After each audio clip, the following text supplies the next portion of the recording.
Have you been uninvited to a holiday or family gathering? Is that kind of event the last place you'd want to go because of things that are said or just because of how you're made to feel? Are you going home and need help navigating what to expect? Are they going to be holidays or Helladays? Let's talk. Would it be okay if I were to tell you that I am afraid someday? So I call you up and you call me down. Would it be okay? Welcome to the FreedHearts podcast. This is season 1, episode 8. My name is Robert Cottrell, and I'm here every day, always with the amazing Susan Cottrell. Hi there. Hi. Well, today we are going to talk about holidays or Helladays, and holidays are approaching. Oh, the family back home is frightful, but your chosen family here is delightful. So if you don't want to go back home, that's okay. You're not alone. Oh, I like that. You like that? I like that. You had no idea that was coming, did you? I had no idea. That was awesome. We will be doing an all-musical episode coming up soon. This is the voice I get to listen to singing. I love it. That's a little scary. Well, the holidays are approaching, and it's not just Thanksgiving and Christmas. We're releasing this right before Thanksgiving, but you may be listening to this at another time of the year. And there are a lot of holidays out there. There are birthdays and Father's Day and Mother's Day and family reunions. And have you been uninvited to a holiday or family gathering? Is that the kind of event, or is that kind of event the last place you would want to be? Because things that are said to you or microaggressions or just because of how you're made to feel? Well, we want to talk about options today for when you can't or when you don't want to go home for a holiday or family event. So, Susan, how do we begin to navigate this? We have a personal story. Well, when we began this work, we were really soundly rejected by part of our family who thought we were insane. Still do, because we dared to love our children as they are.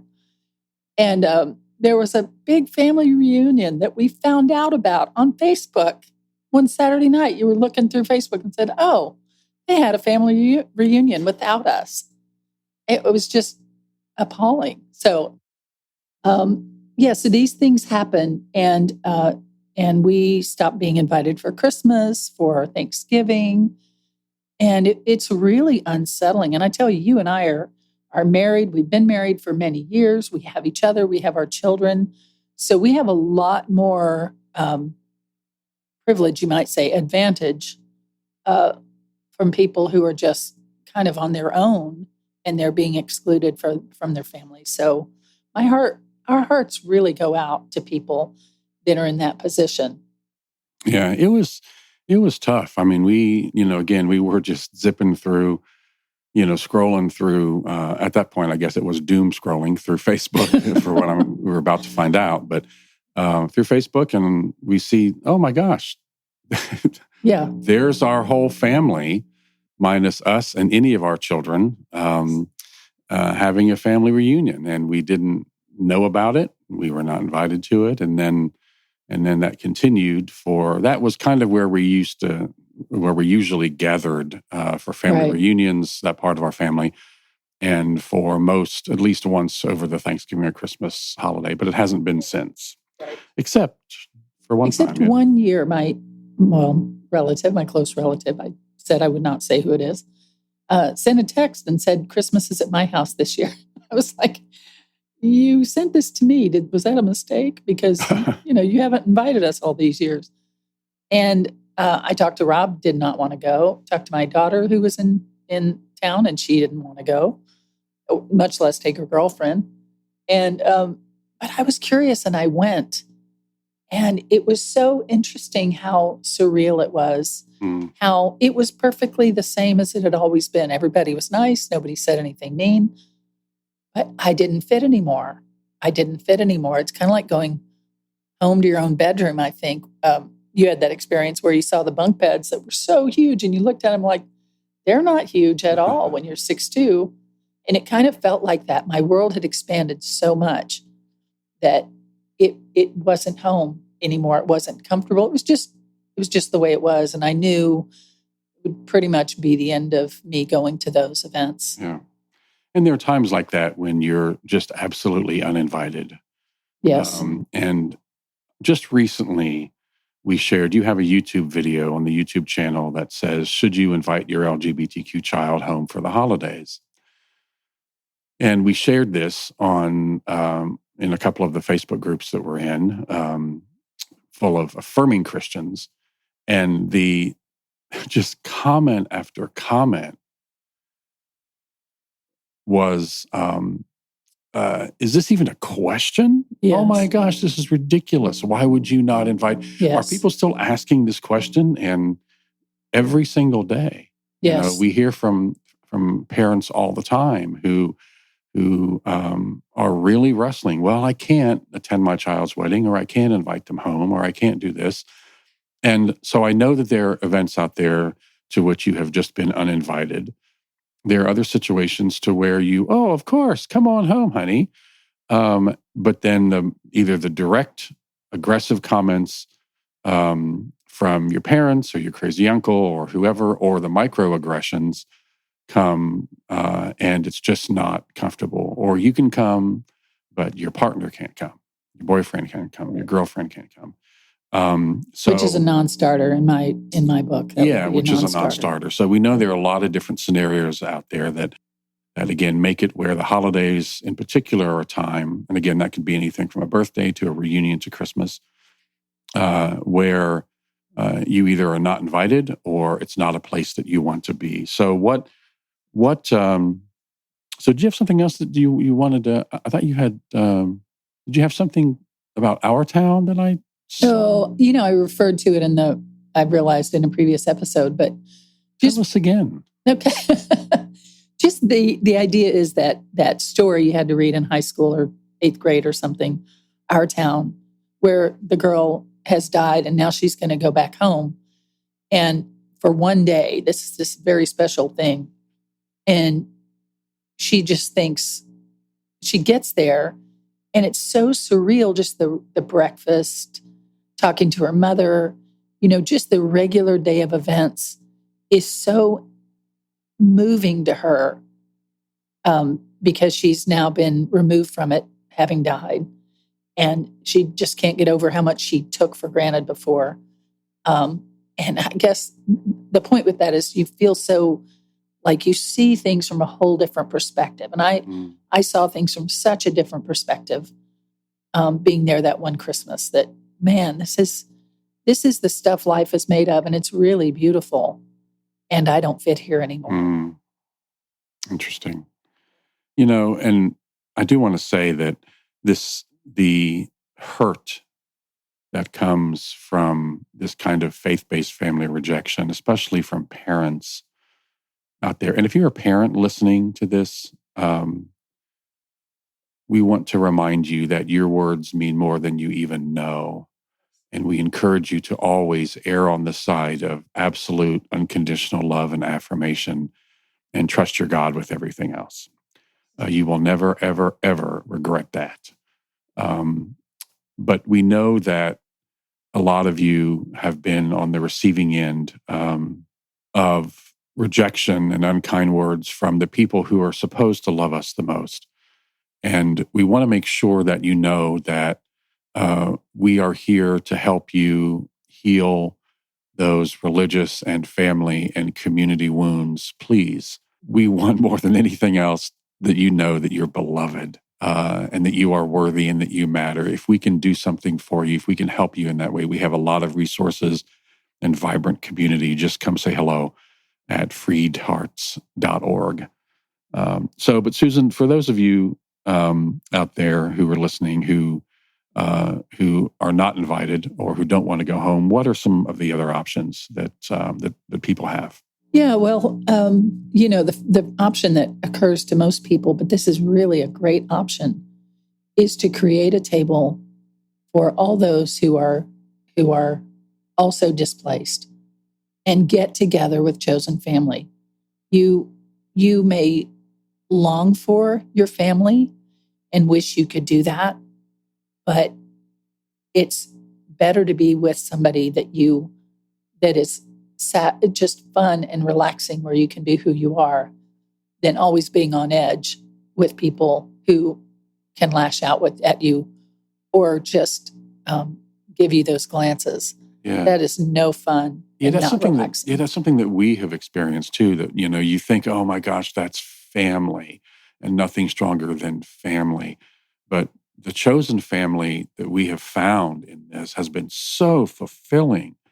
And there's a difference between sitting at a table where everybody's celebrating something except you, and you know how people feel about you, certain people around that table, versus sitting around a table that people know exactly who you are. They love you for who you are. They don't just tolerate you, they celebrate you for who you are. And that is just irreplaceable.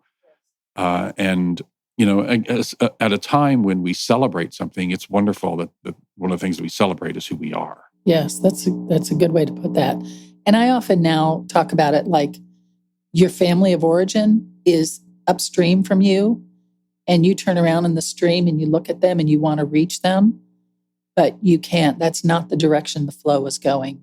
So turn downstream and look around at the people right around you and say, hey, let's us get together for Christmas or, whatever event, and enjoy each other. So that chosen family is key. Again, find people around you, surround yourself with people, seek them out. There are other people who are not going home as well. Yeah. Seek them out, get together. It could be a couple of people, it could be a large group, and find that chosen family and celebrate together. Yeah.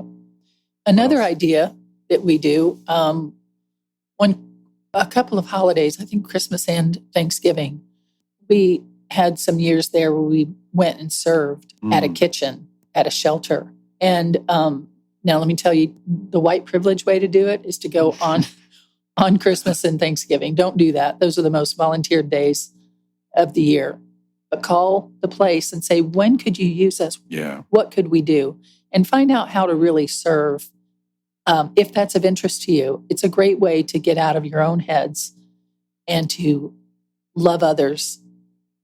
So we did that several years, and it was really great. It was wonderful. And again, the best way to do that is to find a nonprofit near you who's helping a group of people that you want to help. Call them and say, how can I best help you? Where do you need help the most?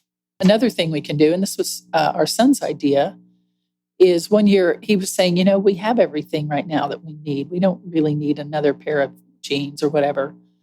And so he suggested we give gifts to people who could use them and just do it in each other's name. Like, son, I gave this thing to this person and thought of you. And it was a really fun idea. I thought it was great, especially because a lot of us, we really don't need another opportunity to give gifts to each other.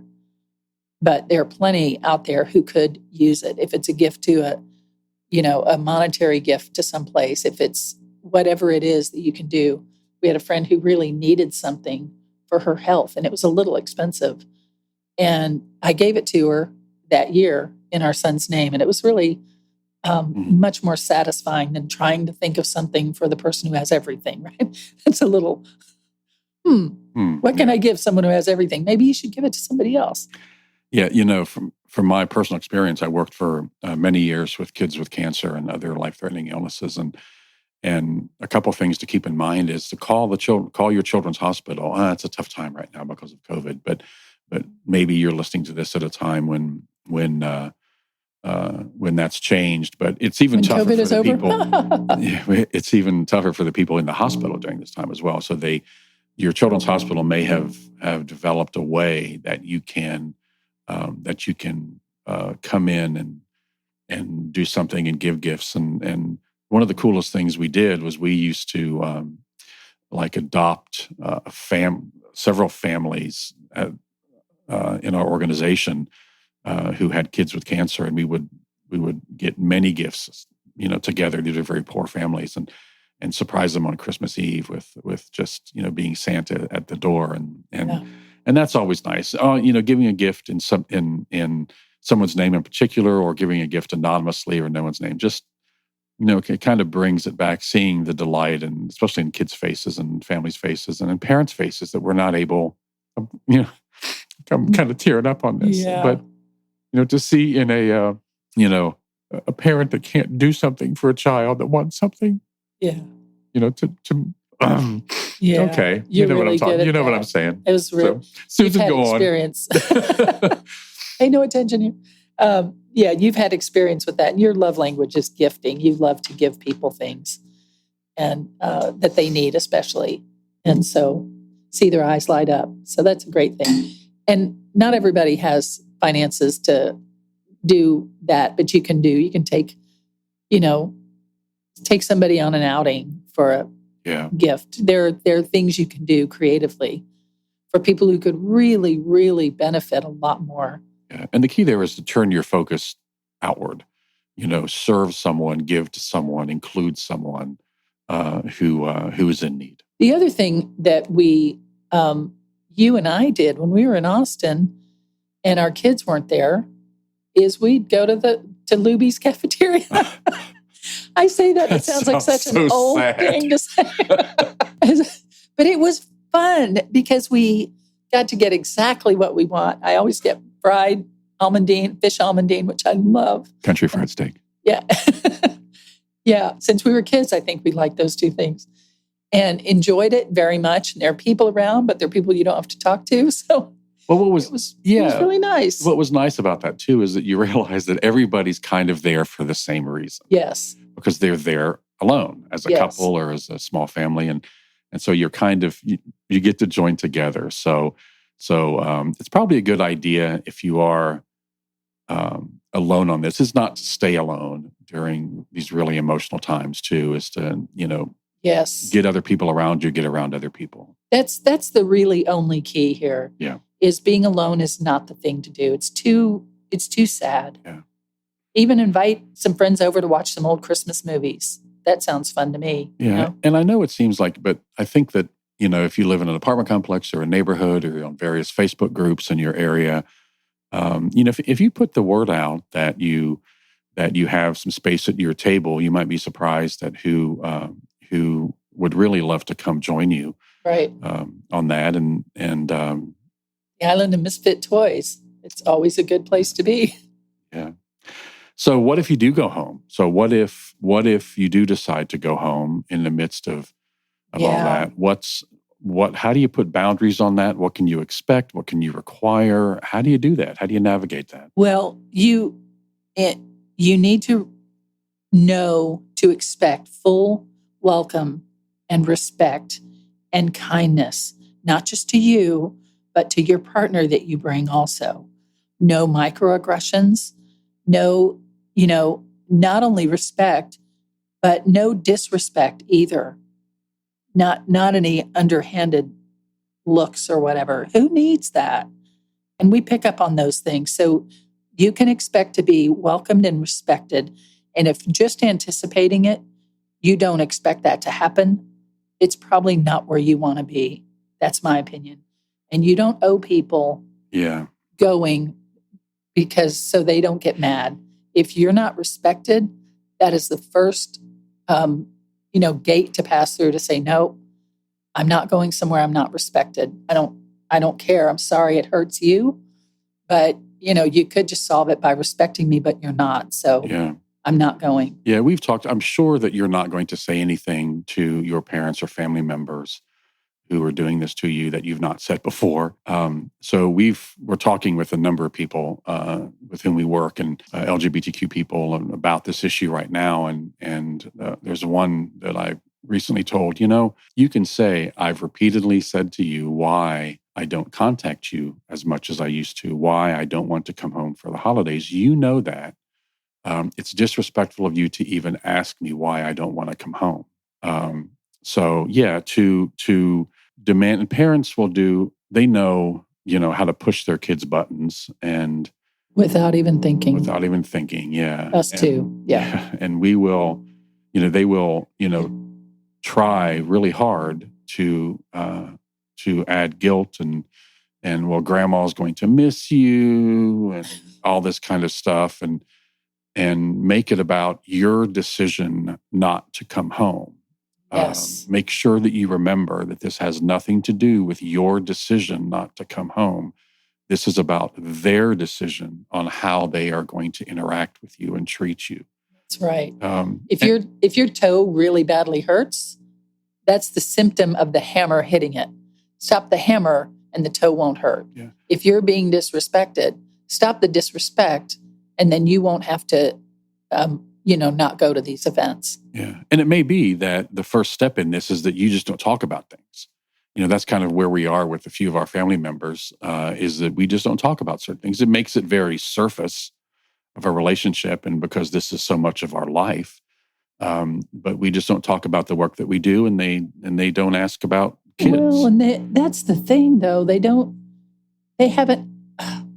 Sorry, I don't want to get too deep on my family. That's not the way to be. But your family is similar to many others. Right, people are dealing right. with. Yeah. But my daughter, our particular family member that was close to her, didn't contact her at all after she came out. And then she did something approved of. And so that member, said, "Oh, how are you doing?" And reached out. But it was too little too late, because, if you can't accept me as I am, then don't accept me when I do something you approve of. That's conditional. I'm not buying that. She didn't respond to that. Yeah. And I want to remind you out there that the choice whether or not you go home or go to a family event to which you're not welcome or celebrated is your choice. And it's your choice alone. You have that power, and you need to do what's best for you. No second thought, no guilt, no anything. That's the right choice, is to always do what's best for you. And sometimes people, let your family experience missing you. The natural, if grandma's going to miss you when you don't come home for Christmas, you'll be happy to talk to grandma directly and tell her why you're not there. Yes. But let them experience the natural consequence of their choice to be aggressively or passively rejecting of you, and their choice not to welcome you into their home and affirm you. Let them experience the natural consequence of that. Let them miss you. And if there's somebody that you do really connect with, like your aunt, you've always felt like she's affirmed you or whatever, and she'll be at this event, you can call your aunt and say, "Do you want to get together, just us, for lunch?" That's a great idea. There's nothing to keep you from getting together with the people you want to. You don't have to go all or nothing on this. That's a great idea, actually. If there are certain people in the family that are the reason you're not going home to be with all the family, then you can absolutely initiate a gathering, with the people who affirm you and who celebrate you. I think that's a great idea. You do that. Your relationship with a couple of your family members have deepened and increased over this time that other family members have pulled away. So that's a great reminder. And again, keep in mind that I know there are family traditions out there, but there are also new traditions waiting to be made. Yeah. And I think you have something that. Well, I read an article about something went wrong for Christmas. I think the thermometer or the oven didn't work or something. Well, one time we okay. used an old school. It was your mother's thermometer, meat thermometer. Meat thermometer. So who knows how old it had been. And we put it in the turkey and it broke. It shattered. And I called my sister and said, "Oh my gosh, what?" None of the mercury spilled that I could see. Just stay with me for a second. So I just, because it's our Thanksgiving dinner, so I was like, called my sister and her husband said, "If you eat it and you start to feel sick at all, go to ER." I'm like, yeah. What? Okay, no. We threw the whole thing out and we went to a Chinese food place because it was the only place open. Yeah, keep in mind, that's this next part is paid for by the Chinese Restaurant Association. Chinese restaurants, Asian restaurants are open on Christmas in particular, and they get a lot of crowds. So that could be a new tradition. Yes. Yeah, Chinese food, a Chinese feast. Just think of the movie A Christmas Story. Yeah. But create your own traditions. After all, the traditions of your family, someone created at some point. Yeah. So you get to create new ones and own it. You get to own this because life is lived forward, not backward. Yeah. And the stream you're in is going forward, not backward. So you get to create this the way you want it to be. Well, I'm hungry now, so we're going to wrap this up. So holidays or Helladays. Let's get Chinese food. That's right. It's really up to you. And again, I want you to be in a place and with people that you're celebrated, not tolerated. So remember to reach out to your chosen family. Find some things to do that are focused on others, serving others around you. And if you do go home, if you do put yourself in a situation where you're not fully affirmed in your family, then make sure that the boundaries are set. And if you need to get up and walk out, you get up and walk out. And if anyone calls and asks you why, tell them. Oh, let me say one more thing. We talked about guilt. It comes in the packet when you have a baby, guilt-inducing. But one of the things that we hear a lot from people is, well, my parents tell me I need to honor them, and it's not honoring for me not to come. Let me just reiterate. I say this all the time. Honoring doesn't mean you do everything they want you to do. That is not honoring. Honoring had a specific meaning legally, like you're supposed to care for your parents in their, old age. You can't just put them on the street. That's what it means. It's deeper than just what it's used as today. It's not obey. You don't have to obey your parents as adults. Your adult parents may not have obeyed their parents either, because, how many of them married somebody that their parents didn't really love, right? So you don't have to obey them. That is not what that means. Yeah. And it's a guilt trip. And if someone uses a guilt trip on you, then you need to just stop right there, and say, no, I'm not having guilt put on me by you. That is the wrong thing to do, is to put guilt on people, shame them. That's a good reminder. Yeah. And actually it would be dishonoring to let them continue in their ways that are hurting you so badly. But yeah, the honoring is not what parents mean. Pretend. Pretend that it's it's about when they use it to try to guilt you into showing up for something it's like more this. bad teaching. Yeah. More of the bad teaching. So that's a great reminder. So we want you to remember that you deserve to love and be loved as you are for who you are. And I'm so sorry if that has not come from your family. There are people, chosen family, parents like us, who would be absolutely delighted to include you at our table. You deserve that. So find it. You deserve it. Find it. And if you really need to reach out, reach out. We have parents around. If we can help, please reach out to us at freedhearts.org, and we will do everything that we can to make sure that you know that you're not alone, that you're worthy, that you matter, that you are beloved. So we wish you, whatever holiday you are coming up on, we wish you a holiday in which you, above all else, are loved and celebrated. That's it. See you Thank next you. time. See ya. Bye. Would it be okay if I were to tell you that I am afraid someday? So I call you up and you call me down. Would it be okay? You've been listening to the Freed Hearts podcast. We have extensive resources and vibrant community for you at www.freedhearts.org. Just come say hello. And if you have questions or issues or comments about the podcast, things you'd like us to talk about, reach out to us at podcast@freedhearts.org. The music is provided by Hannah Cottrell, our daughter, the Grammy-nominated Saint Sinner, and you can find out more about her at heysaintsinner.com. Please share this, subscribe, and follow on your favorite platform. And thanks for listening.